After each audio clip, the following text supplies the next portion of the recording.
Welcome to this week's Treasury Career Corner podcast, where I interview Treasury professionals about their Treasury careers. Each and every week, I'll talk to treasurers about how they built their careers, where they are now, where they see both themselves and the Treasury profession going to next. Let's get on with the show. This week's show, I'm joined by Emily Howell, the Corporate Treasurer, Senior Director, Treasury and Risk at Copart Inc. Founded in 1982 with a single salvage yard in California, Copart has grown into a global leader and premier source of online vehicle auctions.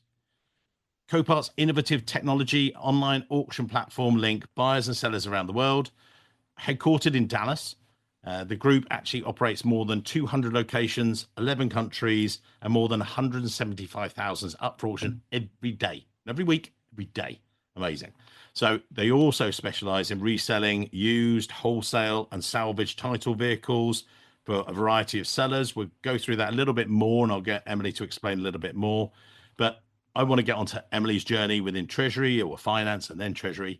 Emily, if you would, talk us through welcome to the show, and how did you first start? Because you started in insurance, risk, and then discovered Treasury. Over to you. Yeah, no, thank you so much for having me, Mike. I'm very excited to do this episode with you and talk about Treasury and Copart. It's my two favorite passions. I got into Treasury through sheer dumb luck, to be real honest.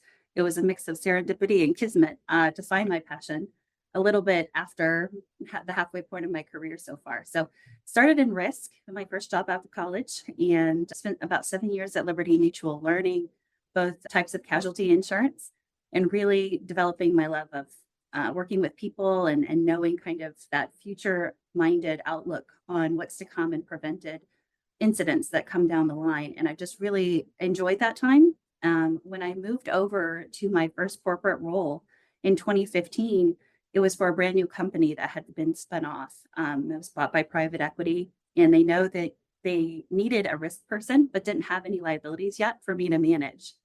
And so during that time, they let me know, oh, by the way, since you're not busy yet, you're going to help back up the Treasury function. And at that time, I was like, that sounds awesome. What's Treasury? So I have been very lucky during that 7-year stint at Forterra, which is the company I later became to have wonderful mentors that really taught me what Treasury was. And it was during that kind of pivotal time that I realized this is my passion. This is what I love to do. Yes. And can you explain early? So Forterra, who are they? I know that we've got it here, but so that if someone else, maybe a more junior level, is thinking, oh, what should I get into? Who were they? What were they? Sure. It was a spinoff of a building products group from a company called Lehigh Hansen. It was owned by Heidelberg Cement in Germany. And they had purchased a company looking for the aggregate. And by way of that purchase, also wound up with some building products lines of business that they didn't really want long term. They held it for a while. That was during the 2008 market upheaval. And when the time came and the market rebounded in 2015, they spun off that building product group as a distinct entity. And it was started brand new March 13th of 2015. And they staffed up to run that company for the next 7 years to grow it, streamline its vision, divest some, acquire some, and really become something wonderful. It became the number one water company in North America during that time. We went through an IPO and did just a lot of really cool finance things during that time. And it was just, like I said, just very lucky for me to be in the right place at the right time to learn all about Treasury and finance during that era. And with that time, you were in Treasury, but was there someone, who was coaching you, who you said about mentors and things like that? What was that like?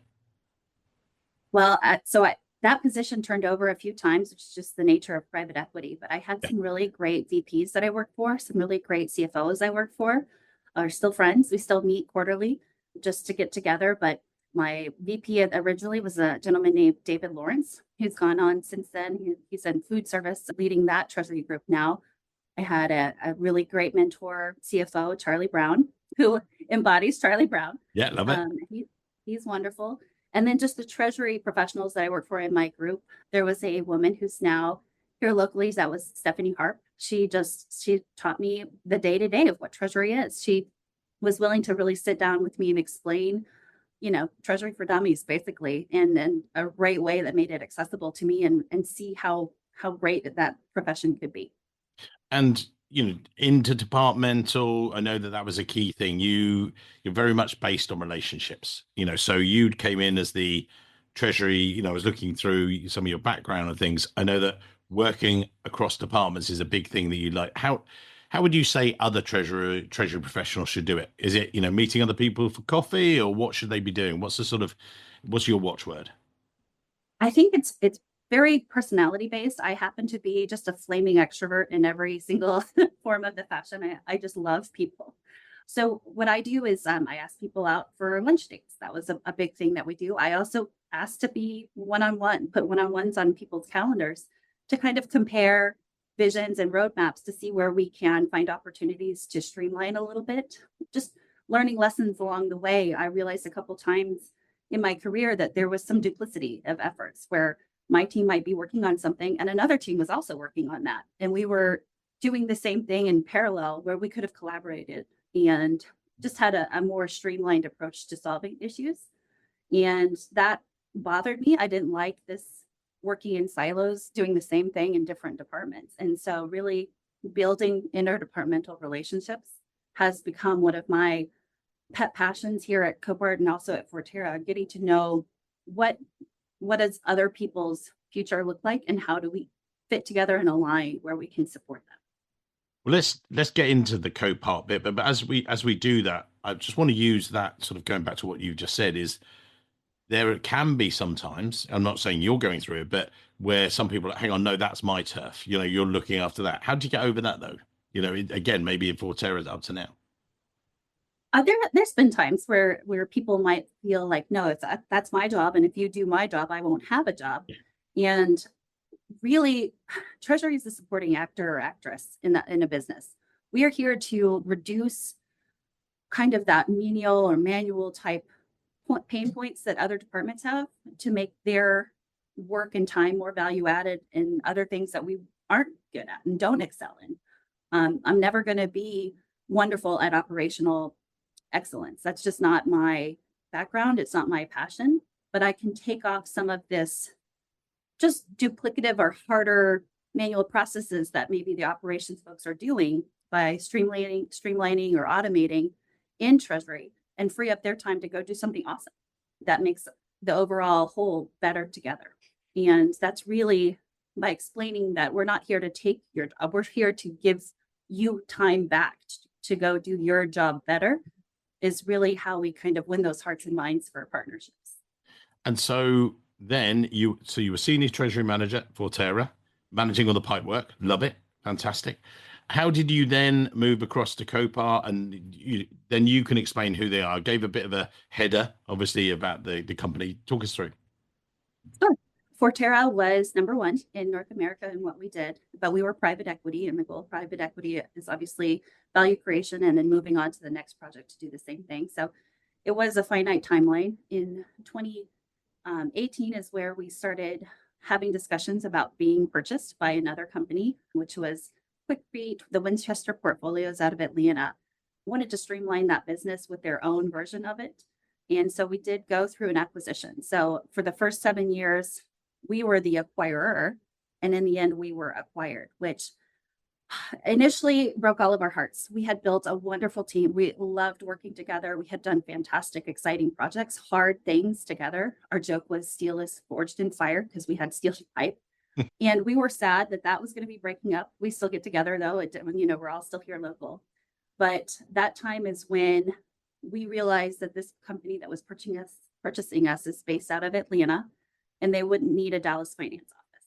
And so we were giving along, this is also during COVID. So we started getting into 2020 COVID era, and they were fantastic about it. They helped us with resume writers and professional headshots and really networking to get that office placed in their next role, which was a great thing to go through, being on both sides of that coin. Sorry, I just want to jump in there. That's quite unusual, really, for a PE firm. So sometimes they're just like, you're just a product, you've just got your, streams. I know that I had Julie Fabris back on the show years ago, and I just said, look, it's all about the cash, really. You're in PE, get the cash. And she said, well, actually, I remember even now that she said, we had a jokey chat. Yeah, it's about getting the cash, and then you get to do all the fun stuff. So, oh, wow. Okay. She went, yeah, get the cash, get that all sorted, streamlined, and then move on. but you were in that PE situation, but it sounds like they weren't quite your normal PE firm. That's nice that they were doing that. They were. So it was the PE firm was Lone Star Funds out of Dallas. Part of it was probably the era in which we were in. We did have to go through a DOJ review for combining those two large businesses. So it was a drawn out process. I think they wanted to retain the folks that were going to close the deal. So they did make it attractive for us to stay. But part of that was the partnership of, if you stay, we will help you land your next role and move to your next position. So it was a good period. It was a good thing to go through, honestly. It was not sudden and it was not traumatic. It was Nicely very, planned and very yeah, good. purposeful. Yeah. And then, as you say, purposeful, they helped, and then you got this next role. So talk us through, as I said, I gave the corporate spiel. Who are Copart? And then let's boil it down a little bit more to the Treasury, the Copart, if you would. Sure. So Jeff Liao is our CEO here, and his tagline is we're the best company no one's ever heard of. Just because we are incredible. And I that sounds boastful, but I love Copart. I love the culture. I love Willis Johnson's vision for this company. He's still active as the executive chairman. He was here last week walking the floor.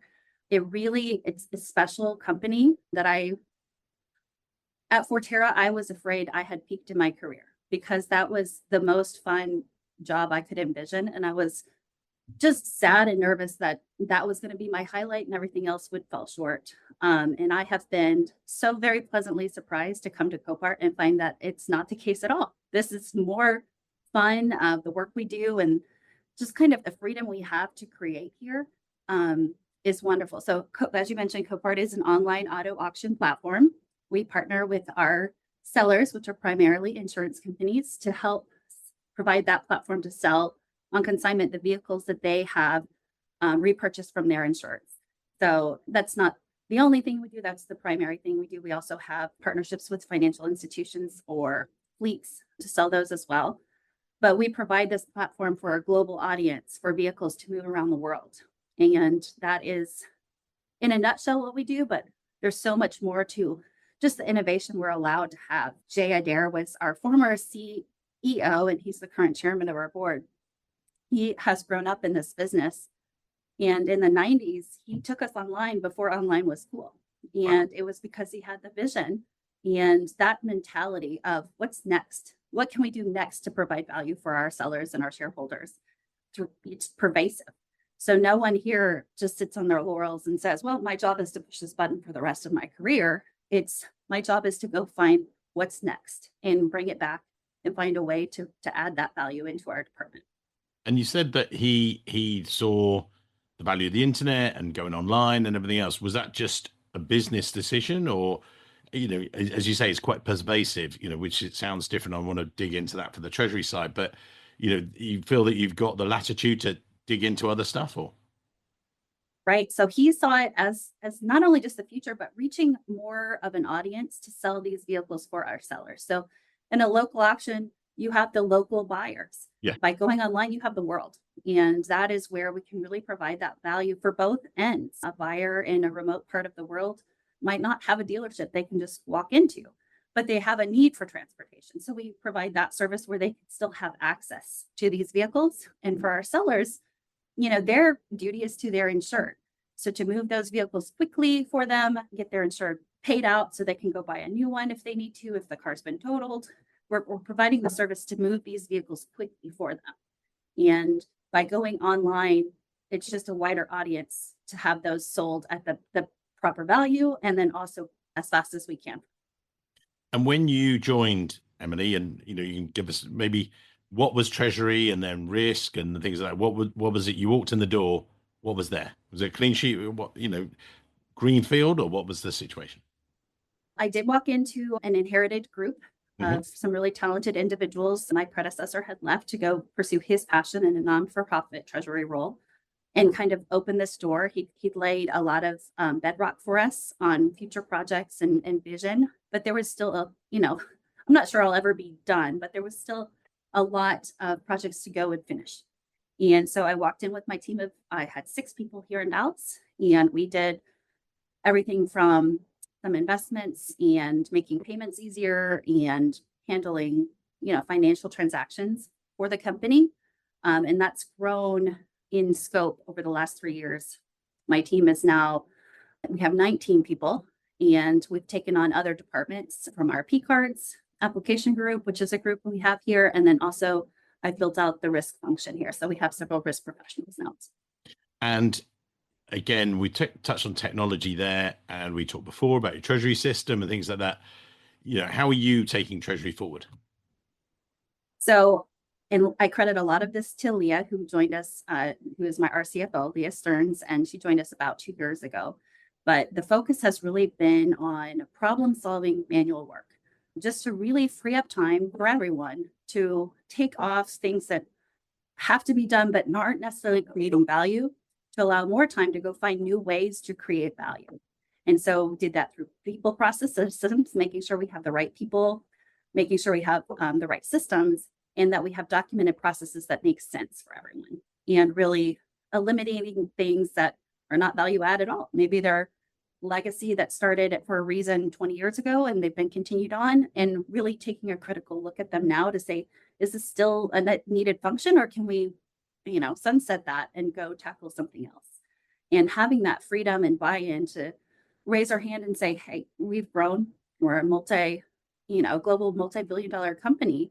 We should have a TMS. We shouldn't be working off Excel spreadsheets from our global finance directors to provide a cash flow. We should have a way to just click a button and get a dashboard, which we do now. And really having the freedom to go find a tool that makes us better has been wonderful. And just going back to that tool, because I want to dive into that, I'm assuming that's not an AI tool. Everyone's going on about AI, or is it an AI tool? There is an element of that. So not generative AI, but machine learning to help. Yeah. So kind of differentiate what type of AI we utilize. We don't in Treasury use anything that's generative, but we do have machine learning that we utilize to help our cash flow and automate some processes to sort things into the buckets for cash flow where they should go, so that a human's no longer physically doing that every week. And I think that's I interviewed Dana Laidholt back last year, live on stage about this time last year, and at NASDAQ, and they would then, with machine learning, scraping the exposures on their foreign exchange for NASDAQ. Previously it was manual, then they were doing it, then they were scraping, and then they were doing it live scraping of all the FX exposures. Someone asked me the other day, another recruiter, and they said, oh, are you using AI? Are you using it? I said, I am a bit, but actually they're straight through processing for our salary survey. If someone does this, I get the person to do it, it automates it. And there's automation. I think there's a lot of noise, isn't there? AI is the new buzzword sort of thing. How do you, I'm sure you've got that. I know that you're involved with various associations and things. We'll go on to that. But, how do you deal with that noise? I think that initially when AI came on, everyone's initial takes, well, they're going to take our jobs. Like if machines are going to take our jobs. I was at an event last week with some really great CFOs that put on various topics. It was a learning event. And on one slide of the final presentation on AI, there was a quote that said, and I apologize, I don't have the original person who said that, but the quote was, AI is not going to replace our jobs, but humans with AI will replace the jobs of humans without AI. And that I wrote down. I was like, oh my gosh, I think I've told probably 10 people. That's exactly it. So we're not going to have bots sitting here anytime soon, maybe in 500 years. But having the tools to make us more efficient and use our brain to critically go find new opportunities, that's where AI really augments the treasury function. Yeah. And sorry, I'm bringing it back here. With the salary survey, this guy was like, oh, I'm going to do it this way. I'm going to do it that way. And I was like, that's fine for you. And I wanted to say to him, I know it won't work because I've tried it myself. The more that you can automate it, the more than, there is a big hump at the beginning, but then the benefits just like take off the horizon, don't they? For sure. And financing with you guys, again, we're not going to get into confidential info, but more, what approaches have you taken? Because again, I think you said you've got 11 different countries and you've got international operations. What's that like for you as a treasurer? I have a privilege of leading a very successful company right now. At Forterra, we were highly leveraged. It was all about debt management and being creative and managing the debt. Here, it's more working capital and managing cash. And so we don't have debt, which is a very wonderful privilege. We have quite a lot of liquidity that we're able to find new ways to responsibly invest and create that return for our shareholders. We're always looking to squeeze a little more blood out of the turnip to get more and more return on our investments for our group. And the financing, we've taken different strategies just in my time here on if we want to utilize outside financing or internal, and we've done both to see which one is the best fit. And we talked there, we've gone from you joining risk and insurance and things like that. Now you're the treasurer, the Copart. As you've taken on the leadership roles, and I know that I'm seeing you in Texpo in a few weeks' time and things like that, as treasury professionals there, we're giving our Treasury Career Corner Live. We're doing that to show how other treasurers have done it. What advice would you give to those treasury professionals? I know you've spoken at some of these conferences. When you're talking to that audience, is it about study? Is it about getting around the company? Or what are some of the secrets for success, if you like? So for me, it's my personality. It's building relationships, both internal and external, is knowing who you're supporting and what their goals are so that you can then tailor your goals to support their goals. Treasury is a cost center. Not lately because of interest rates, and we've had some good returns, but in general, we don't go create value out in the world by making the things or selling the things. We create value by supporting those who do. And so it's critical to know them, know their priorities, know their future vision, and then tailor what we're doing to help them achieve that. And building those relationships is the critical point, because I could think something's a fantastic idea. I love the product and I want to go implement it. And then it provides no benefit for the overall organizational goals. And while it was awesome and cool, it's accomplished and doing nothing to drive value. Whereas if I go and have these regular one-on-ones and go to lunch and have those conversations and be included in the meetings to know what the vision is, the long-term horizon, then I can get in line and make sure that we are an engine behind those that are doing it to really push them forward in a more meaningful and efficient way. And if someone is, how can I put it? If someone is facing that situation where they are talking to a colleague who is quite passionate about one of the things they want to do, and you're trying to, again, without confidential things, how do you coach them out of it? If they're going, oh yeah, we should do this, you're like, yeah, but. I think a lot of it is by having them talk you through it and kind of come to those conclusions on their own once they start getting deeper. So, there's the 5 whys, and like, why do you think that's the direction we should go? What do you see the benefit? And then kind of seeing where perhaps a different approach might be more beneficial in the long run. And if not, understanding that maybe it's me that needs to compromise. Maybe it's my vision that needs to be aligned. So not coming in with a hammer, but coming in as a note taker and understanding how we can work together to accomplish a goal and not work against each other. I think one of the challenges that I've faced is resistance to change. Copart is wildly successful. And in 42 years, they've accomplished amazing things. And so there's a tendency for folks that have been here 25, 30 years to be like, this is how we got here. And I don't want to change that. And so being respectful and be like, you have done an amazing thing. And you have gotten here and accomplished these things with maybe archaic tools now and today. But what got us here is not going to get us to the next level. Yeah.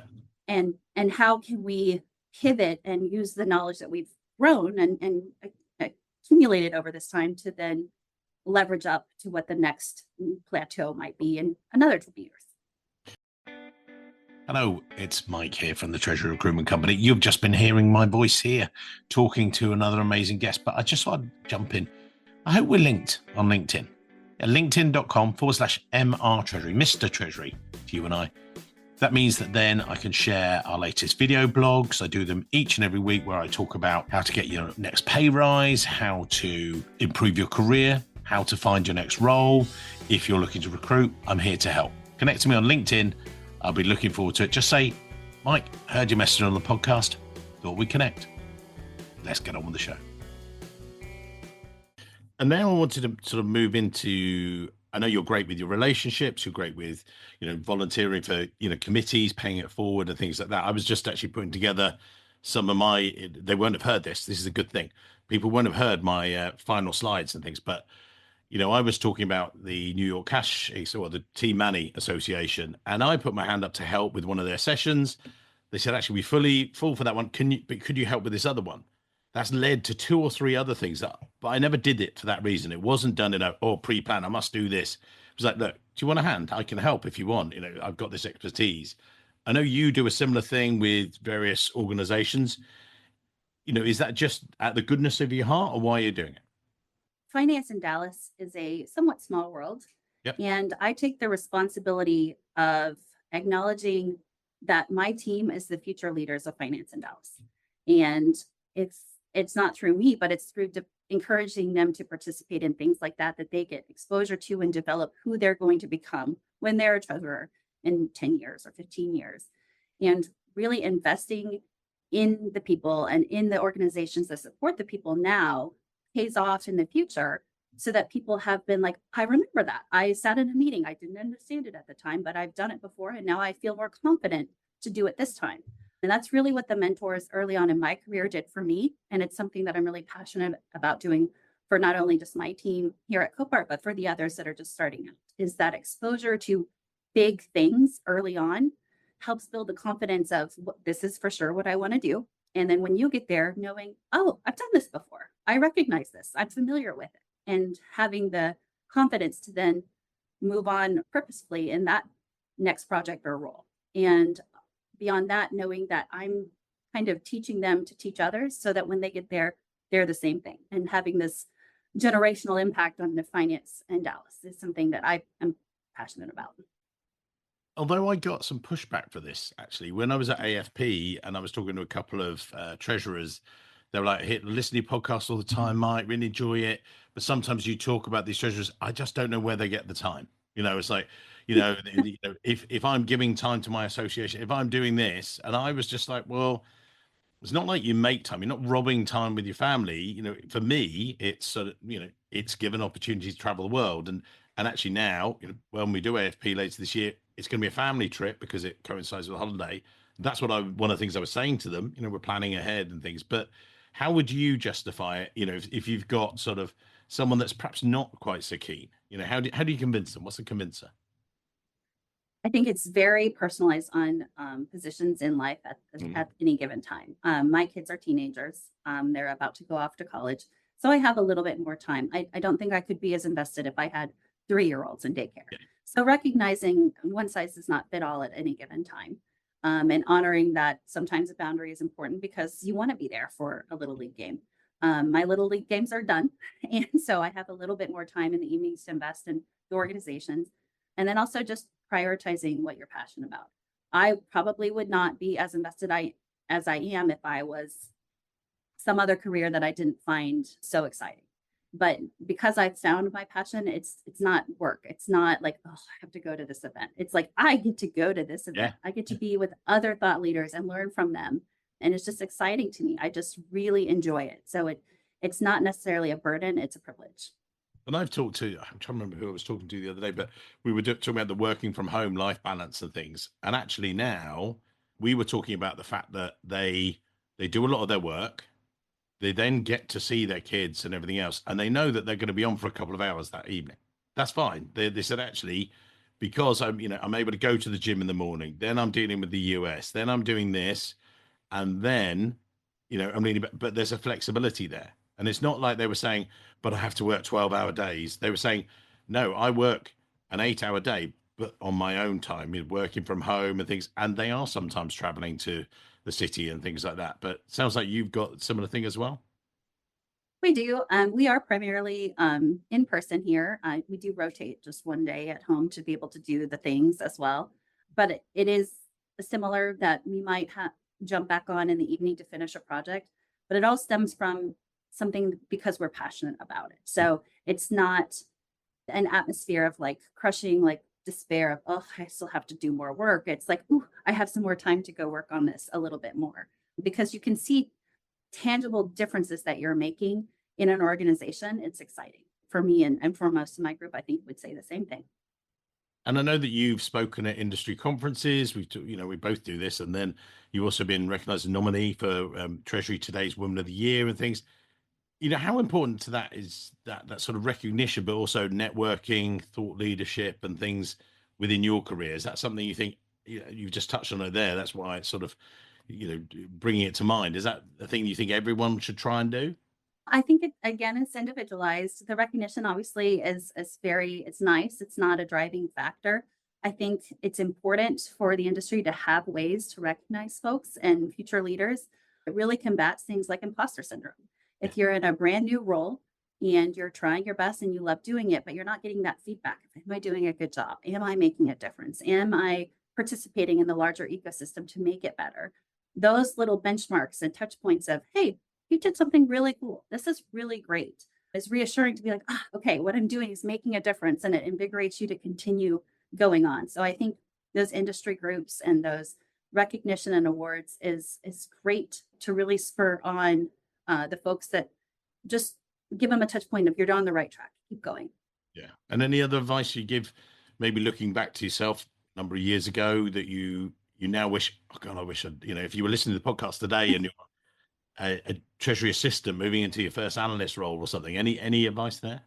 I definitely wish I could go back to 2018 and listen to my then mentor and boss at the time who told me, go get your CPA. Because at the time I thought, ugh, that sounds awful. Yeah. I just finished my master's in accountancy in August of last year. So it took me a few years to get there. And I definitely wish I had invested more into education and learning and being prepared for the roles to come versus just being complacent's probably not the right word, but just enjoying where I was. Yeah. So having more of a future, a longer vision for where I wanted to go would have been great to have. I still wound up in a wonderful place, but now it's something that I really take seriously of driving where I want to go from here and being the CEO of my own career to know where the next steps might be. Love that. I'm going to take that. Well, I'll cut that out and say I won that one. CEO of your own career. Though great words from Mike Richards. That's amazing. No, I'm not allowed to steal those. I've got I'm I've got Leanne going, oh, your network is your net worth and all this stuff. And I'm getting the CEO of your own career. Why are you giving value bombs like this? These are mine. I don't want you to give this. But actually, one of the things I will say is you talked about investing in yourself. We were just talking before the show that we're working more closely with the AFP, for instance. Had Jim Cates on the show. We're going to get other people. But because we're doing stuff, and we'll put a link in the show notes to people if they're thinking about studying. We have partnered with AFP with to go and do CTP. We love all education. It just so happens we're going to work closer with those guys because that's something we want people to do. Get that education. It helps you, can't you? You can't take it away from people. That's absolutely right. Education or travel are the two things no one can take away from you. And that CTP credential, I earned mine in 2018. It makes you kind of a jack of all trades in Treasury so that you're ready to tackle whatever project presents itself next or where you want to drive. You know a little bit about a lot of things. And that is invaluable so that you're never starting from square one at any given time when a new project comes up. You're like, oh, I remember this, or I know where to go for this. It's just incredibly value additive to a career in Treasury. Well, we're going to put your LinkedIn details in the show notes. And I mean, we will finish on your lovely phrase in a minute because that was just brilliant. But LinkedIn details in the show notes. What are the takeaway pieces of advice that you would give to anyone listening today? From a Treasury perspective, this particular brand of finance is extremely collaborative and being willing to maybe push your comfort zone, seek out leaders. People love talking about their passions. Here I am now. I love talking about Treasury and I'm so excited to be on your podcast. So asking others that maybe be a leader in a different part of the business to tell you what their passion is and see how you can support that. I think building relationships and being collaborative is the key to innovation in Treasury for now and into the future. Amazing, but we can't leave it there. You're gonna say the words, and you've got to repeat them. Being CEO of your own Treasury career, you've got to say that, surely. I do. And I take ownership of my career. I know that I'm the CEO of my career and I'm in charge of me to know where I need to augment what my current skills to go to where my future vision for myself will be. You can't make that up through ChatGPT. You can't give us gold like that. So anyone listening today, be lucky to have Emily in your circle. Connect with her. We're going to see each other in Texas very soon. Thank you very much. You've been an absolute superstar.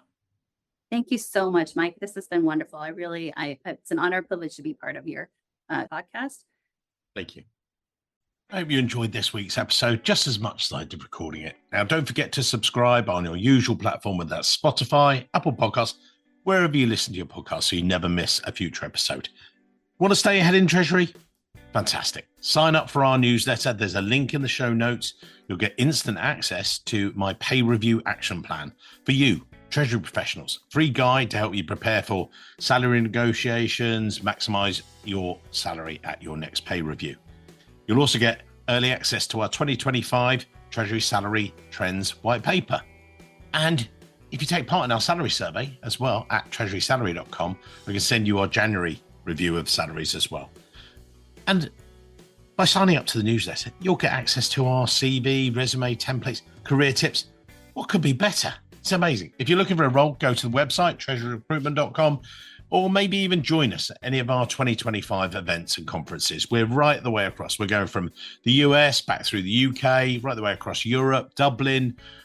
It's going to be a great year in 2025. So looking forward to it. Go to our events page, treasuryrecruitment.com/events, and sign up. Meet us in New York in March or anywhere else you want to see us in the rest of the world. Thanks for listening. Until next week, see you soon.